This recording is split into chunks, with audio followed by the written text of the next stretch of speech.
અમેરિકાના કેલિફોર્નિયા રાજ્યમાં Los Angeles નજીકના 3 જંગલોમાં ભીષણ આગ ફાટી નીકળી હતી.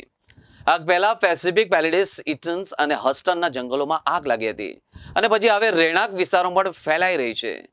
કેટલાક હોલિવૂડ સ્ટાર્સના બંગલા પણ બળીને રાખ થયા છે. હજારો લોકોને સુરક્ષિત સ્થળોએ ખસેડવામાં પણ આવ્યા છે.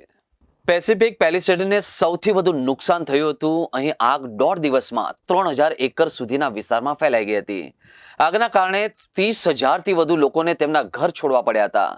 રિપોર્ટ મુજબ પેસિફિક પેલિડેસમાં લાગેલી આ આગ 1 મિનિટમાં 5 ફૂટબોલ મેદાન જેટલા વિસ્તારને બળીને ખાક કરી હતી. લોસ એન્જલસ પ્રશાસને સમગ્ર શહેરમાં ઇમરજન્સી જાહેર કરી છે. તે અમેરિકામાં સૌથી વધુ વસ્તી ધરાવતો વિસ્તાર છે. અહીં 1 કરોડ લોકો રહે છે. જંગલમાં ફેલાયેલી આગના કારણે અહીંના લગભગ 50,000 લોકોને તાત્કાલિક તેમના ઘર ખાલી કરવા માટે કહેવામાં આવ્યું હતું. કેલિફોર્નિયા પ્રશાસને સામાન્ય લોકોને અસરગ્રસ્ત વિસ્તારમાં ન જવાની સલાહ પણ આપવામાં આવી હતી. એ દરમિયાન રાષ્ટ્રપતિ જો બાઇડને આર્થિક મદદની જાહેરાત કરી છે. લોસ એન્જલસ શહેરમાં પોશ પેલિસેડ્સ વિસ્તારમાં આગને કારણે ઘણા હોલિવૂડ સ્ટાર્સના બંગલાઓ પણ બળીને ખાક થયા હતા. Mark Hemil, Paris Hilton, જેમિલી કાર્ટિસ, મેન્ડી Moore, મરિયા સ્ટ્રીવર, એલ્ટન ક્યુચર, James woods અને લેફ્ટનન્ટ મિસ્ટર સહિત ઘણા હોલિવૂડ સ્ટારના ઘરોમાં આગ લાગી છે.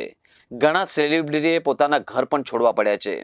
લોસ એન્જલસ સુધી વિસ્તારેલા વિસ્તારોમાં ઘણા ઘરો સળગી ગયા હતા અને ઘણા લોકોએ ઘર છોડી દીધા હતા.